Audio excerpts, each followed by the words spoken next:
Mes chers collègues, que ce soit dans le domaine de l'économie, de l'emploi ou de l'éducation, le numérique est un facteur indispensable à l'évolution de notre société. Et s'il apparaît donc comme essentiel de soutenir l'économie numérique, tout l'enjeu, me semble-t-il, est de trouver un juste équilibre dans son utilisation, notamment dans la partie éducative, pour que ce dispositif reste un outil au service de nos étudiants et pas un facteur aggravant les fractures sociales et menant peu à peu à la disparition des rapports sociaux. Oui, la crise du Covid a mis en exergue la nécessité d'avoir un outil numérique performant qui permette d'user de cours à distance ou du télétravail pour pallier aux mesures du confinement.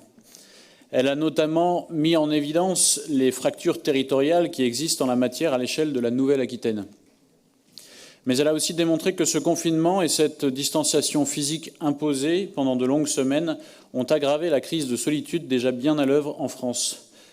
Car la vie en bonne santé exige des contacts multiples, comme le rappelle Éloi Laurent dans une tribune du journal Le Monde, et la société du sans-contact, telle que nous l'avons expérimentée lors du confinement, est par essence même un contre-modèle social d'une société dynamique. Aussi, si nous soutenons pleinement la nécessité d'œuvrer pour une meilleure répartition territoriale de nos outils numériques, nous attirons votre attention sur les risques d'une surutilisation de ces outils, notamment en matière éducative. Que ce soit dans nos lycées ou nos universités, développer à l'extrême les cours à distance ne nous paraît pas opportun.